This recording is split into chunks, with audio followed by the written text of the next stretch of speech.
if anybody sleeps during this talk, I know it's just because you're following my suggestion, not because I'm giving a snoozer of a talk, but because you're just doing what I want you to do.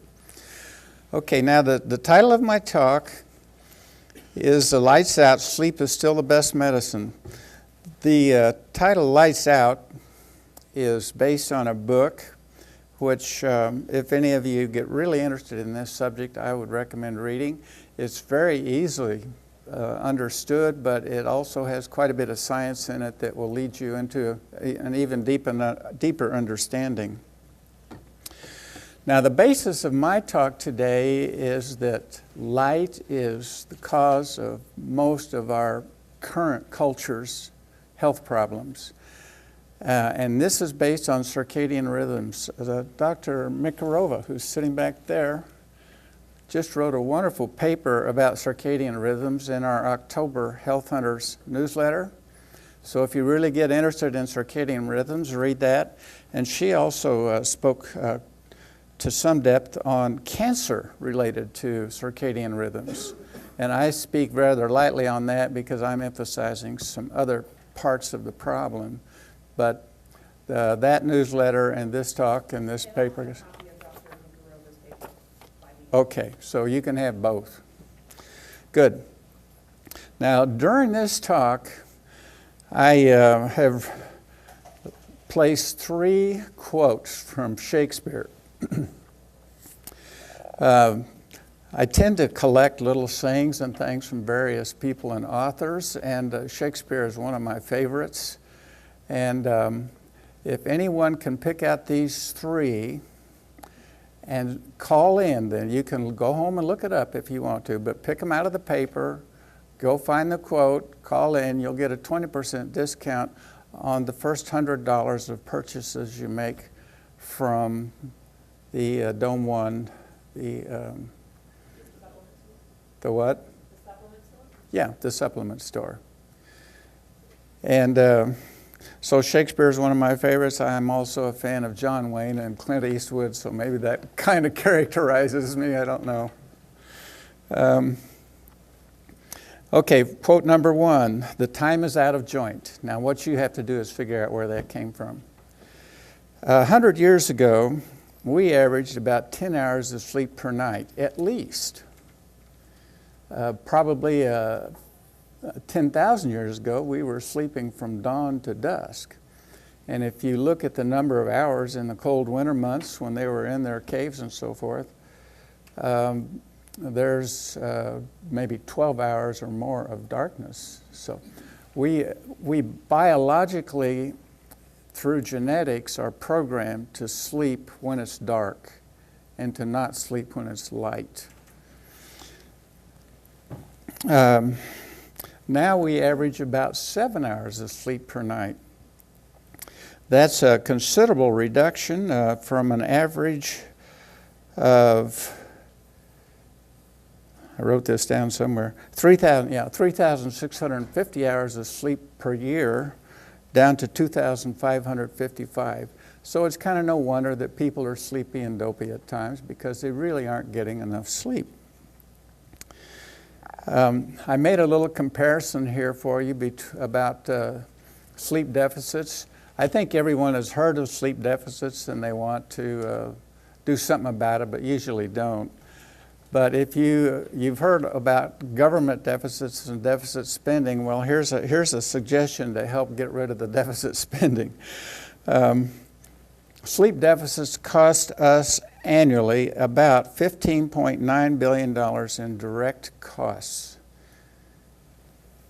That means bad things that happen to us and you have to pay for because you're asleep at the wheel or missed something, and that's direct cost.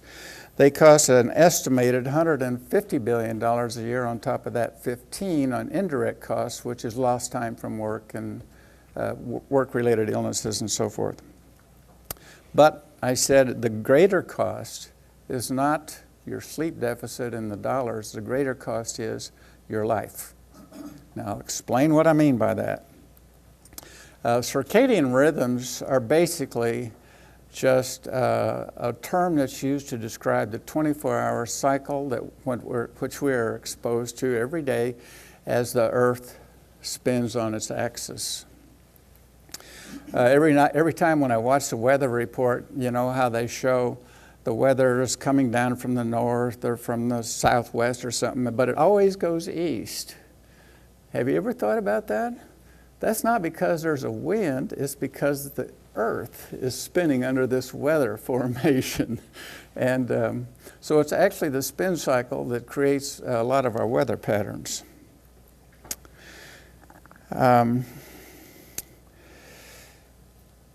Beyond the 24-hour cycles are the seasonal cycles, and that's, of course, the Earth traveling around the sun. And that has a lot to do with the number of hours we're exposed to also. But basically, we have night and day with longer periods of light in the summer season when we're closer to the sun, and shorter periods of light in the winter when we're farther away. And that's warmth and darkness. Now, all creatures, and I said including human beings, are subject to these cycles. And all creatures, metabolically and lifestyle-wise, observe these cycles except humans and our pets. Now, if you start from a health standpoint and begin examining, I ought to be moving these, just a minute.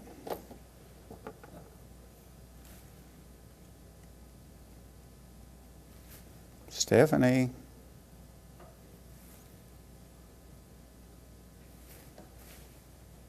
Mike.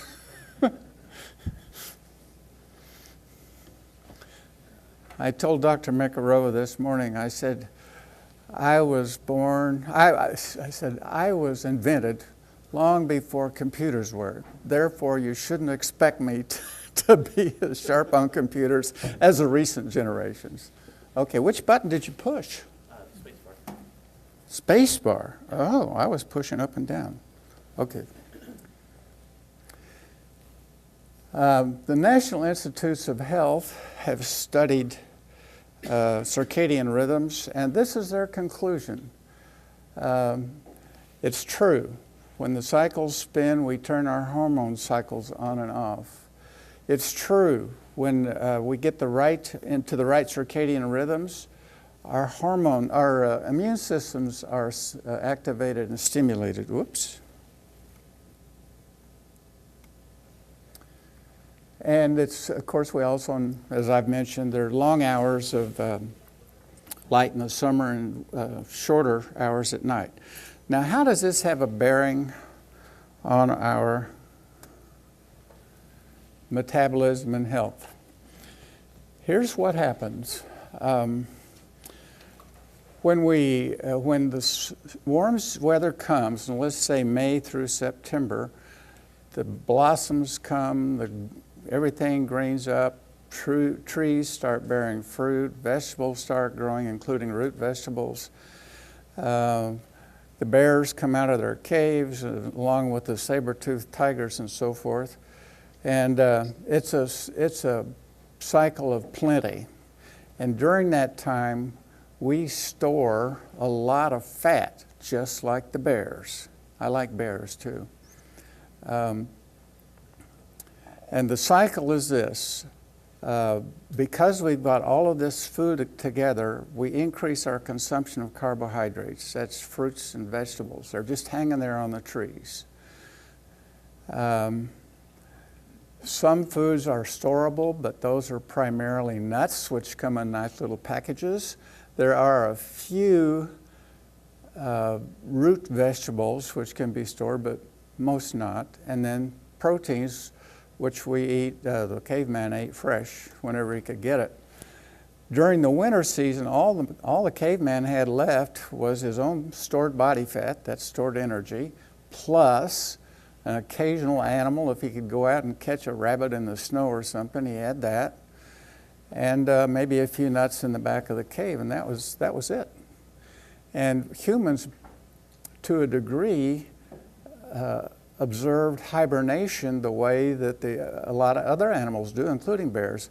Probably the humans didn't sleep through the winter, but they certainly are thought to have had a much reduced activity, and their problem then was keeping warm, basically, and having enough to eat to get through the season. Actually, as it turns out, if you look at the time of day that people are born, most of the births occur in the early morning hours, like 1 to 4 a.m. And they occur, and I forget the exact months, but it's 9 months from May through September. That's when the cavemen apparently had sex and got fertilized and so forth, along with the animals. And then they slept through the winter, and in the spring, at the advent of food, they woke up again, so to speak, and there was plenty of food to feed the young. And so all animals are on that type of cycle. Now, this is what we saw what the NIH has said, acknowledging the importance of these circadian rhythms. We know from death certificates that more than 50 years ago, starting, say, from the 1920s or 30s on back, that most people died of accidents, infections, or, quote, natural causes. Now, what do we die of?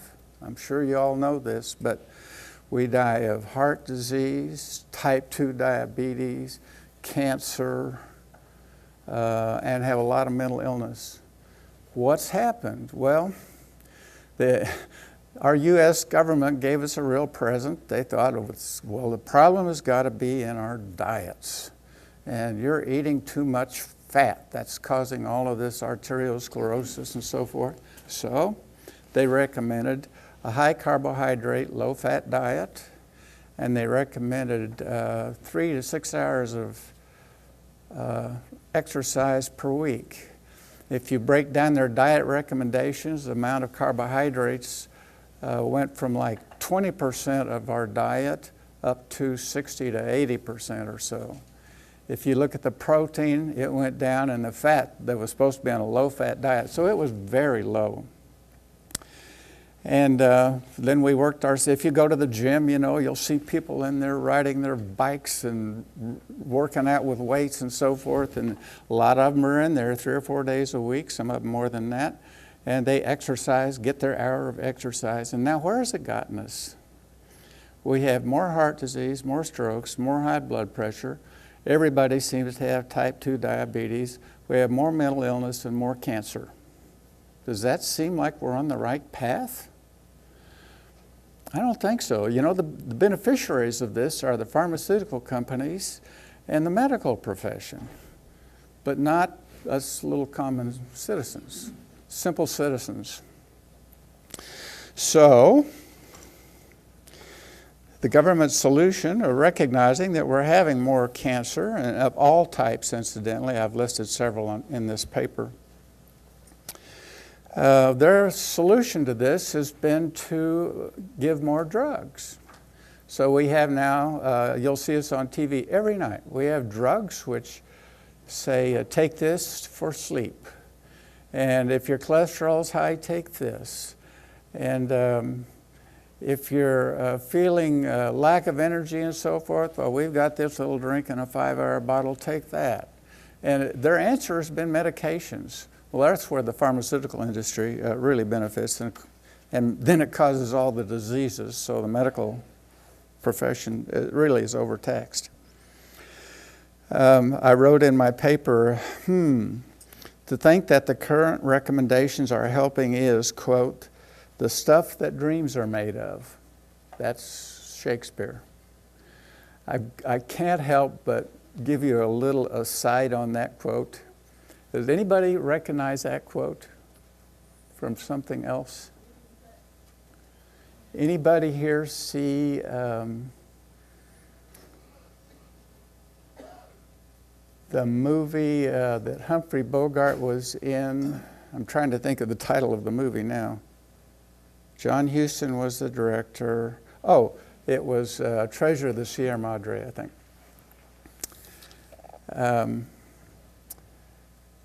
And Humphrey Bogart suggested that to John Huston, and the story was about these guys went out on an expedition looking for gold, and one of them killed another, and there was a lot of conflict amongst this small group, 4 or 5 guys.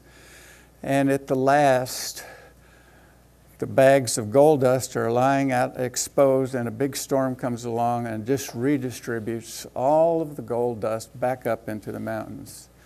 And Humphrey Bogart says, the stuff that dreams are made of. So anyway, that's a good quote. Now, there's an old axiom, really, 2 of them really, but one of them is something like, if things aren't working the way you want them to work now, if you'll just keep doing the same thing, they'll stay the same. But if you change, things will get better. So if you don't like the way things are now, change. And the old axiom is, if you have a difficult problem, all things being equal, the simplest solution is the best. Now, the simplest solution to the heart disease, strokes, hypertension, type 2 diabetes, cancer, mental illness is go to sleep. That's what I'm trying to tell you. Our problem is getting out of sync with the nature and the universe. Okay, here's what really happens now when we get out of sync. See where I am here. There it is. We have created what is referred to as the summer syndrome. We never have cycles into the winter now. When the weather gets cold, what do? We turn on the light in our cave. When we get hungry, what do? We've got all the food we want, and the government is saying eat lots of carbohydrates. Well, folks, that's the perfect prescription for high blood pressure, heart disease, and so forth. You couldn't do worse for us if you tried. And of course, the simple thing is to eat the right diet and get the right sleep. The caveman used to be on famine and feast cycles. We don't have the famine anymore. We just feast the whole year round. Perfect prescription for obesity. Now here's what happens. We have all these carbohydrates available, and the government is suggesting that this is what we ought to do for our health. Anybody ever heard that? Eat lots of nutritious grains, they say. We've got the food pyramid with grains on top, and then we have vegetables and fruits right below it. That's where we get all our carbohydrates. Okay? Now the government thinking is, well, fat's going to make you get arteriosclerosis. And so therefore, that's why we want to cut out fats. Well, the truth is there's no metabolic cycle within humans that will convert fat to carbohydrates, which would, on down the metabolic line, would be converted to sugar, glucose. There's no metabolic cycle for that. Same with proteins, except in one instance. Let's see where we go next. In the instance of severe starvation, as humans, we start burning our protein in order to stay alive. And when that happens, although that glucose conversion from the protein can be theoretically converted to fat, it's not going to happen because you're having to burn up the muscle tissue just to sustain life. So there's really no way in biochemistry that we can get arteriosclerosis and too much fat and so forth from eating fats and proteins. It all comes from carbohydrates. There is no other way. Anybody ever hear that before? No hands. I don't. Nina? Have you heard of that? See, there's one. Okay. So here's what happens now. We're eating all these carbohydrates. We're converting it to glucose. Glucose stimulates the release of insulin from the pancreas. The pancreas unlocks the door to the cells, and the glucose goes in. Now, first of all, you want to fill up the muscle cells and the liver. Those are the two immediate sources of energy for us, and that glucose is stored as a product referred to as glycogen. Same thing as glucose, it's just almost instantaneously glucose as soon as you get it out of this muscle or a liver cell, and that's what you use in anaerobic exercise. When you're running a 100-yard dash or something, you've got to have immediate energy, and so you burn up those muscle stores and mobilize sugar out of the liver. Those stores are very small. I don't remember the exact number, but it's like a half a pound or maybe less than that of sugar is really stored as glycogen. All the rest, we have this excess now, we're eating all these fats, all the rest has to be done something with.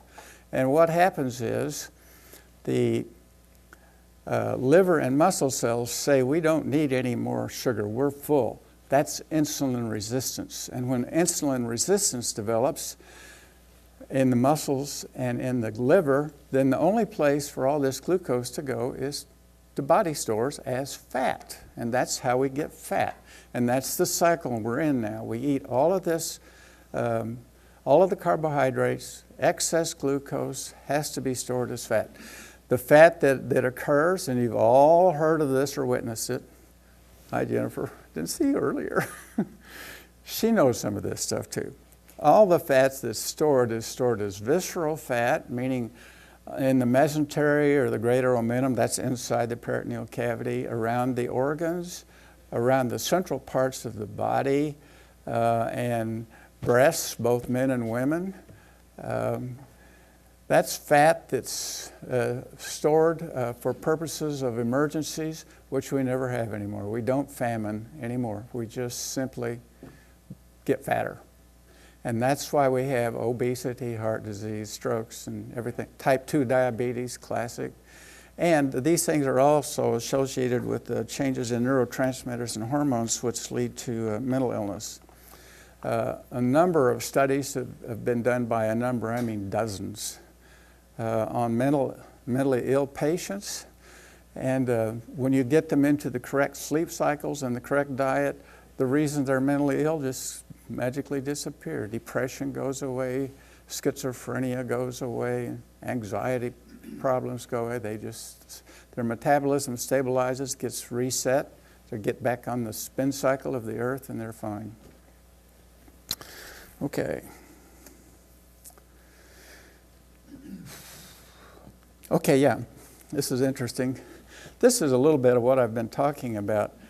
In the good weather, starting in spring and ending in the fall, the caveman came out of his cave and he spent his life exercising, basically. He was either chasing something or being chased by something. And remember, we're talking about in the days when they had wolves and bears and dinosaurs and things that were just as hungry as these guys were. And we were kind of in the food chain for the saber-toothed tiger, so to speak. And there were a lot of things smaller or even our size that we learned how to kill that were also our prey. So that's what happened. There's a chase response. That's the old cycle of you see something, your adrenaline comes out, you go after it, and you release. When that happens, the adrenaline goes up, and that's released from the adrenal glands, but the cortisol also from the middle part of the adrenal glands is released. Your cortisol levels go up, and they are very important in not just acute stress, but in chronic stress also. And they are a lot of what's responsible for hypertension and weight gain and so forth. And there's at the bottom line, there's we eat a lot of carbohydrate, convert it to sugar, the insulin goes up, muscles and liver get saturated with the glucose, and then the extra glucose is converted to fat, and we get fat.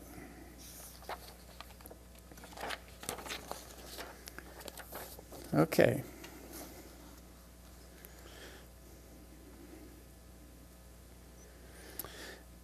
Now then,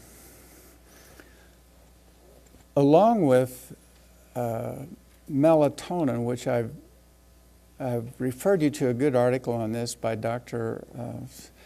Mikarova, but let me bring you up to date. You're all aware of melatonin that you can buy in the health food store and the grocery store and so forth, and it's advertised on TV as a way to assist your sleep, and it is actually a very potent and marvelous hormone and doesn't require a prescription. It's often overused. I remember the first time about 20-some years ago that I heard about melatonin, and this Dr. Russell was one of the original investigators that isolated melatonin and figured out it came from the pineal gland. But he said that a milligram a day is probably all you need. That's more than the pineal gland actually produces. People are often taking doses of 3 to 5 milligrams or even taking it several times a day. And I'll come back to melatonin when we talk about shift work. But it's probably important not to overdose on melatonin because excess doses suppress the normal function of your pineal gland, which does diminish with age, incidentally. So I would just advise not overdosing with melatonin. You can take it if it helps you sleep, that's fine. Now there's another hormone that's released at night a lot too, and this is in the circadian rhythm of things, but that hormone is called prolactin. And its function primarily is just like its name, lactin or lactose or lactate, all in the same sphere. And that's when that hormone is released during pregnancy, that stimulates the production of breast milk. Breast milk, which incidentally is extremely high in carbohydrates, but is also nicely supplemented with proteins and so forth.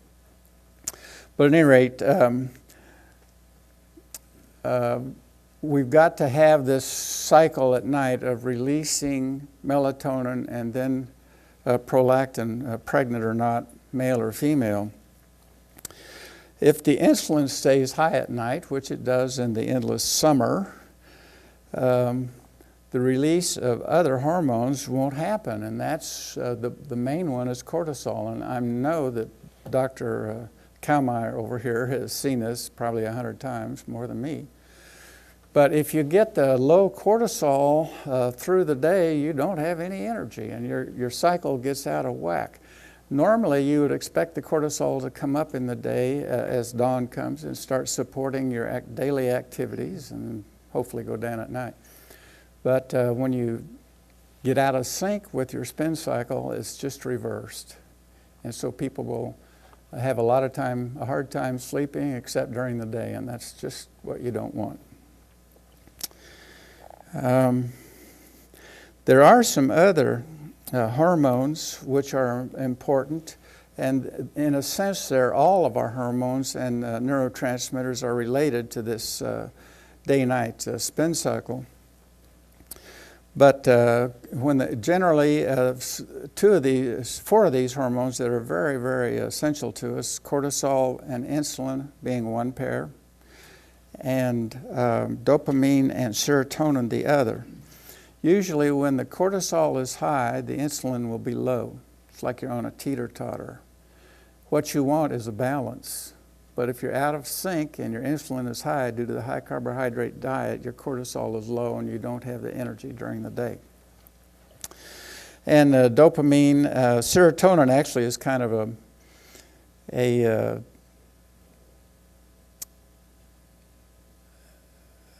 morphine, almost a morphine-like, a good feeling type of hormone, and we think well when we have plenty of serotonin and so forth.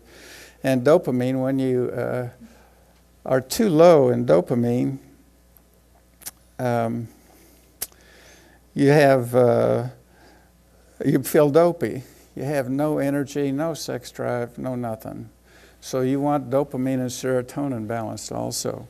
Now, one hormone I forgot to put into the paper that you've got is growth hormone. That's very important too, not just in kids, but in adults also.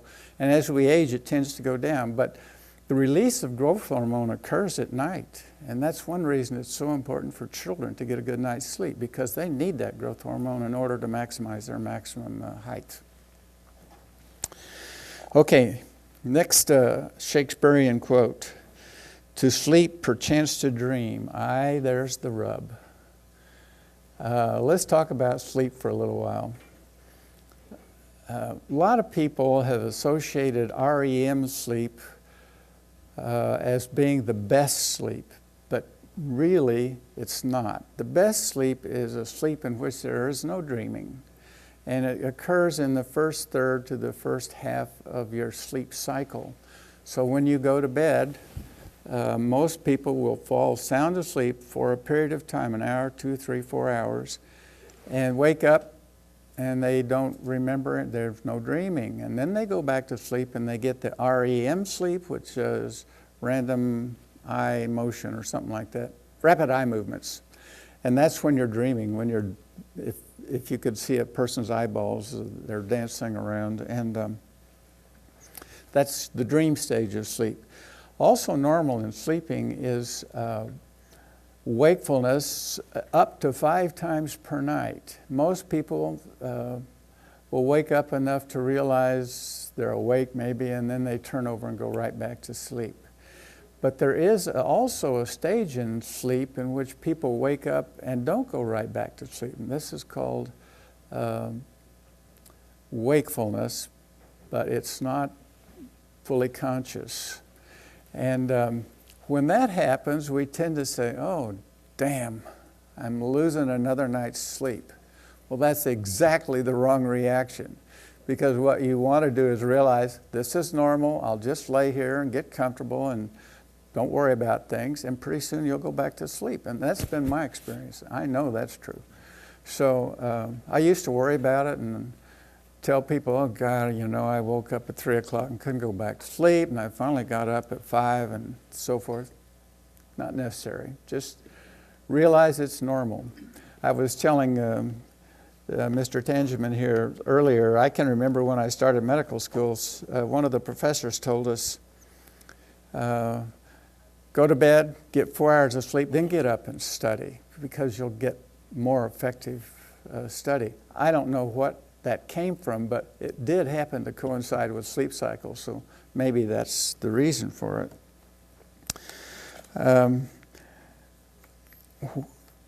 If I told you that what you really have to do is average 9.5 hours of sleep at night, how many in here, just let's see hands, how many in here would go home and get 9.5 hours of sleep per night?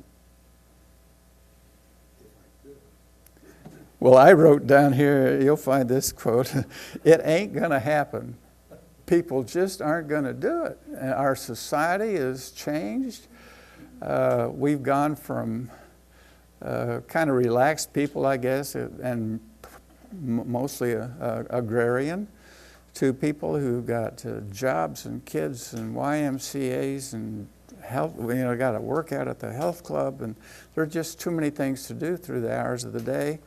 And then they can watch TV at night. The light emitted from the TV is one of the worst lights. It turns off your melatonin for sure.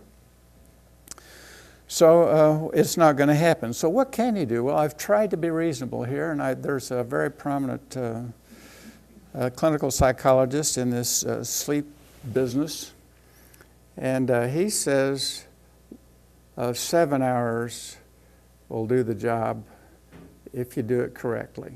And I'm pushing his limits a little bit here. But I think the important thing to do is to get up sometime around dawn.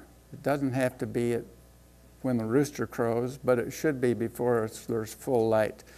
6:30, if that'll suffice your needs, something like that. I was up at 6:30 this morning. I noticed it was really dark, but at any rate, pick a time and then work backwards. And if you can go back and if you can get to bed at 10:30 to 6:30 would be 8 hours. So if you could get to bed by 11:30 and get up at 6:30, that would be 7 hours. That's not too bad. It's important to do it on a regular basis. A lot of people say, oh, well, I make up for it on the weekends. And they'll sleep late Friday night, sleep late Saturday night, maybe Sunday if they can get away with it. That moves you out of the spin cycle again, and your body gets all confused, and it doesn't know when to release melatonin and prolactin and all the sex hormones and so forth, because you're out of sync again.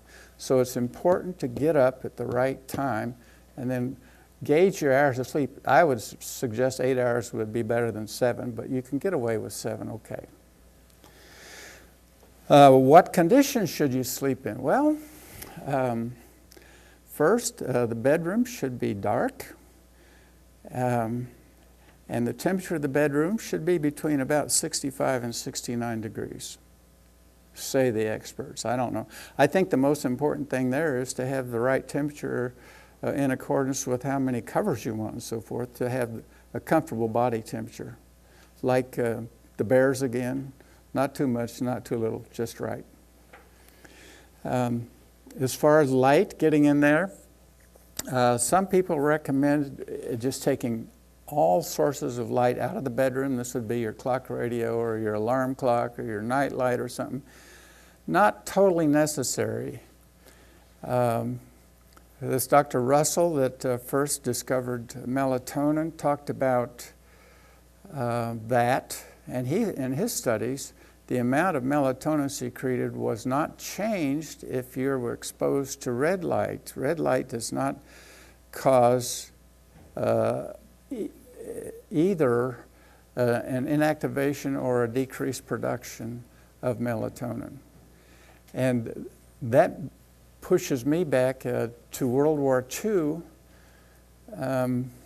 when they learned the same thing without knowing why it mattered. But the British figured out that if the dashboards of their airplanes were lit up with red lights, the pupils of the pilots didn't constrict, and they could see better at night. And of course, all of the bombings and so forth that from the German Air Force onto Britain were nights. So it's very important that their pilots have good vision at night, and that was one of the things the British figured out. Now, you'll see many automobile lightings. The ones that are really on the ball will have a red light on the dashboard, on your speedometer and so forth. Also, if you're looking for an alarm clock, an electric alarm clock, find one that has a red light. They're out there, I know, I have them, 2 of them. And so it's really important to that. The other thing that Dr. Russell said was, you don't really have to be in total darkness. And I'll tell you about why some people believe that. But he found that the melatonin secretion wasn't bothered if you were in lighting that was low enough that you could not read. So if you'll just keep the lights dim enough, you'll be okay going to the bathroom or something like that. But if you switch on the lights, there goes your melatonin. You've deactivated all your existing melatonin. Regarding mattresses and covers and so forth, any mattress that's comfortable, I guess, is good. Some people are chemically sensitive, and if you're sleeping on a mattress that's made of foam that's releasing hydrocarbons, you're going to be in trouble. And then those patients need mattresses that are made of organic, untreated wool and cotton and so forth. Otherwise, I think any mattress is okay if you're comfortable on it. I've slept on both the regular old inner springs and on the memory foam mattresses and on foam rubber mattresses, and I've always been able to find one that was comfortable. So it's whatever works, I guess. What about, noise, no noise in your room. So pretty dark, no noise, the right temperature, the right mattress. Blankets, down blankets, the down comforters are not really good because they don't perspire, they don't circulate the air at all. So you're going to be better off with natural wool. Same thing with polyester in the sheets. You're better off with 100% untreated cotton than you are with either the flame-proofed or treated wrinkle-free cottons or the blends, fiber blends. Now, people ask, what about night shifts? You know, they'll say something like, well, my wife, she has to get up at 4 o'clock every morning and go to work, and she doesn't go to bed at night until I do, and it's 10 o'clock, and you know, she's not getting enough sleep. And that is a problem. And so our people also have problems that travel across time zones frequently, jet lag. You've all heard about jet lag. And they often try to offset that with melatonin. Well, if you're on shift work, there are some suggestions for that. You can artificially, probably, I won't say 100%, but you can probably convert the cycles to meet your needs. And you do that by having a really dark, comfortable bedroom to sleep in during the day and taking melatonin when you go to bed. See how that's reversing the cycle? Then you get up at 4 or 5 o'clock in the afternoon, go to work, lights are on all night. That's your day cycle. But that's a good use for melatonin. See what I've forgotten here. Oh yeah, this is interesting. What kills your heart? And we've talked about strokes and high blood pressure and heart attacks and so forth associated with these cycles, getting out of cycle. Here's what happens. Your body is secreting cortisol all the time, never-ending light, so to speak, endless summer. This brings about, associated with high levels of endotoxins, there's a high homocysteine, which occurs in too much light, seasonal shear stress from the increasing blood pressure, and caused by the carbohydrates. And there you are, you have a heart attack or heart illnesses. And Dr. Mikarova over here has done a lot of work with endothelial progenitor cells, they're called. And they are often associated with inflammatory reactions. And this may be part of the explanation.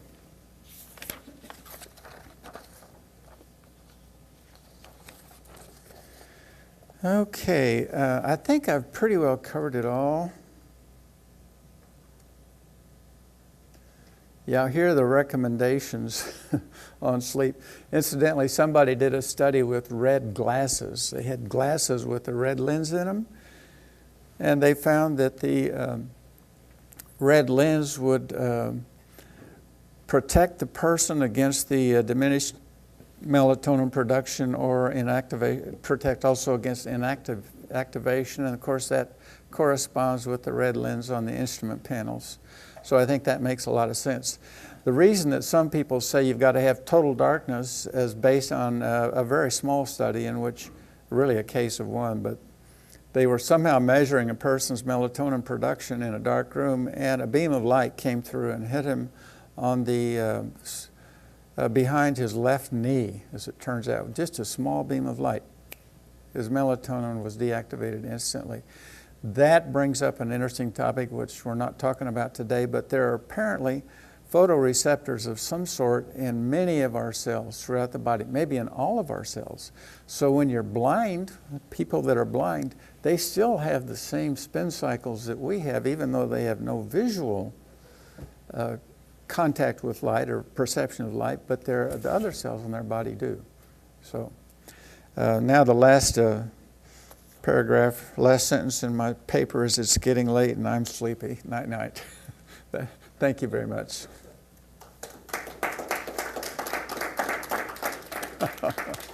I'll entertain any questions.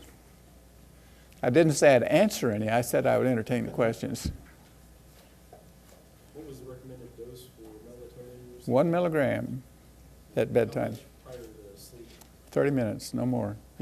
Once you've got it absorbed, if it's absorbed and in the circulation and you get exposed to light, you'll deactivate it. So you really should take it when you go to bed. Yes? Would you recommend it in book to read it? I'm kind of slow Well, to understand. I recommend this Lights Out book. This Lights Out. Let's see. See Lights Out right there? That's my own subtitle, but the book is, the primary title is Lights Out. I'm sorry, Nina, do you remember the author on that? There are two authors, a man and a woman. Oh, I know of, well, okay, if you would. We'll show you this book. But it's very interesting, I find it, a very good book. How about more questions? So you recommend people that work all night long, and then like if they have several days off, to continue staying up at night? I think so, because they'll confuse their cycles again. You know, if they start sleeping on a regular pattern, it'll be all confused again. So, just like the normal person who sleeps late on weekends, they get out of cycle doing that too. More? So if someone's messed up with their sleep cycle, how do they convert it to a... Good question. Best way is, in my book, is to simply determine your wake-up time. And then just go back to the number of hours of sleep you can get, or hopefully at least 7. And that will do it. Once you get the cycles in tune, you'll stop craving carbohydrates. And there's another whole topic, carbohydrates. But honestly, here comes Dr. Mikarova. The book is Lights Out, Sleep, Sugar, and Survival. And the authors are T.S. Wiley, W-I-L-E-Y, and Bent Formby, F-O-R-M-B-Y. You can copy these down and pass it around. Thank you. Yeah. When you're talking about carbohydrates, there's a difference between simple, complex, and... Yes and no.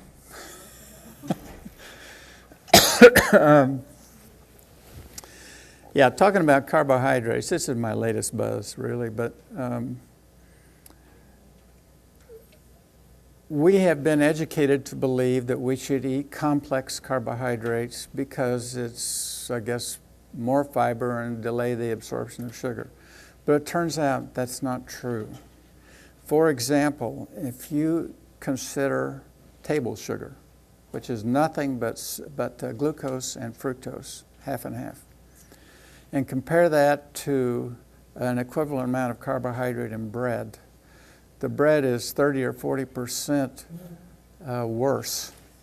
The carbohydrates in there are absorbed more quickly, and they raise the blood sugar considerably more.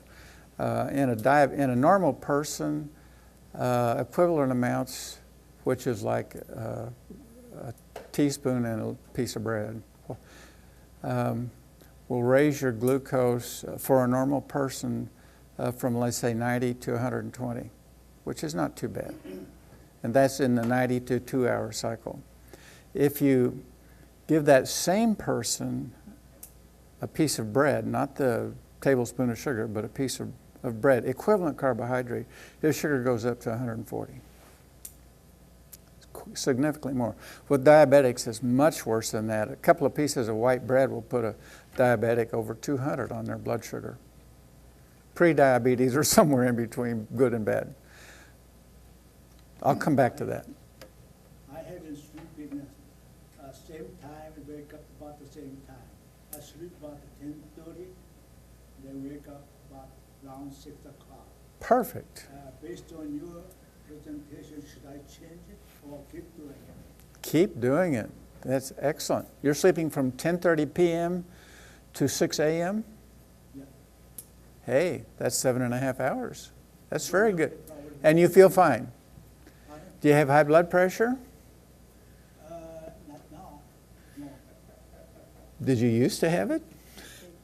He's taking pills. You have a pacemaker. Okay, all the more important to stay on that and listen to what I'm going to tell more about, talking about carbohydrates. Any other on sleep? On the other hand, Uh-huh. I probably slept 4 hours last night. Very practical question.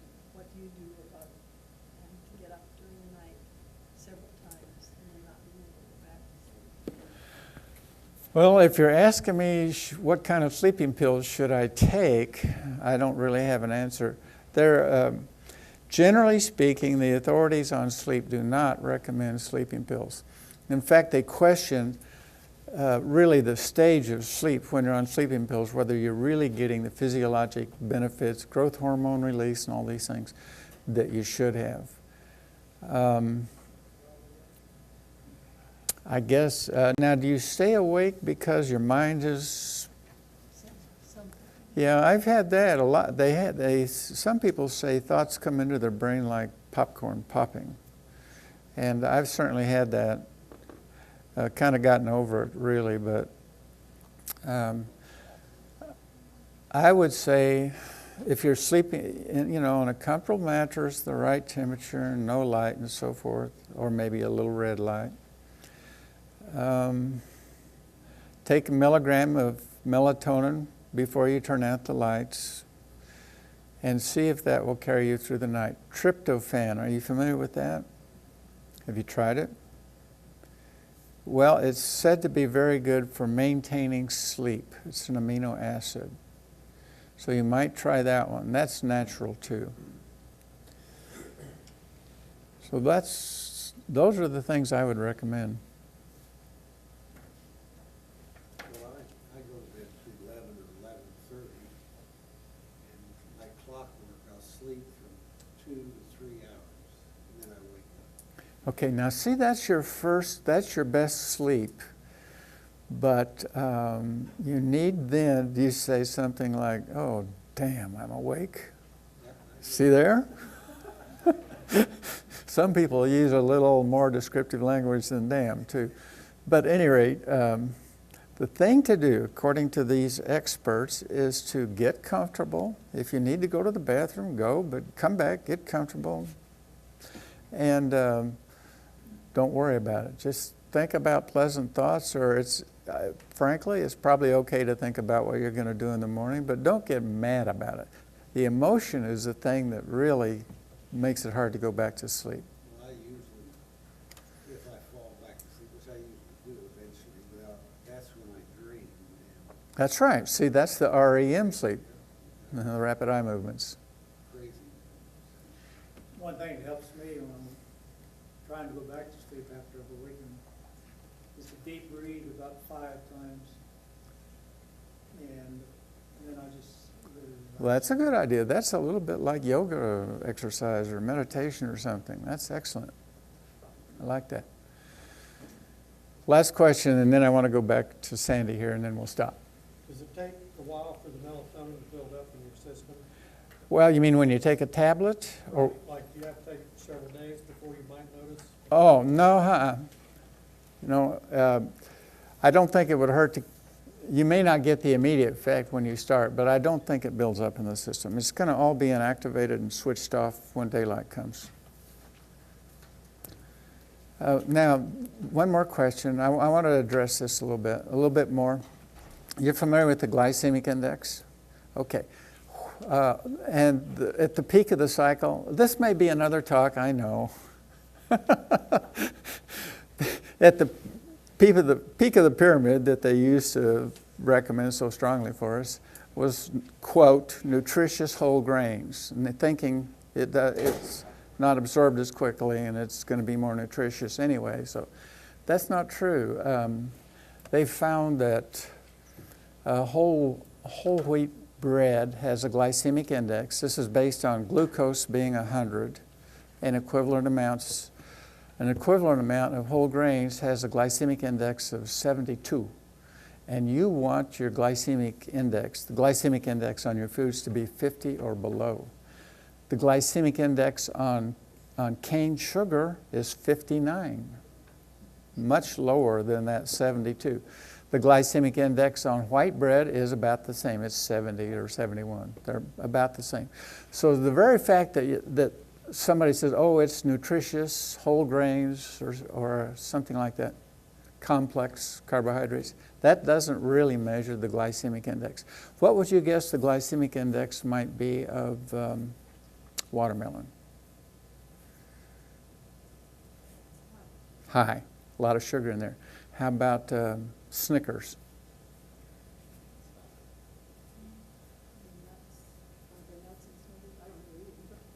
Yeah, there's caramel and nuts, a few nuts, not much in the way of nuts.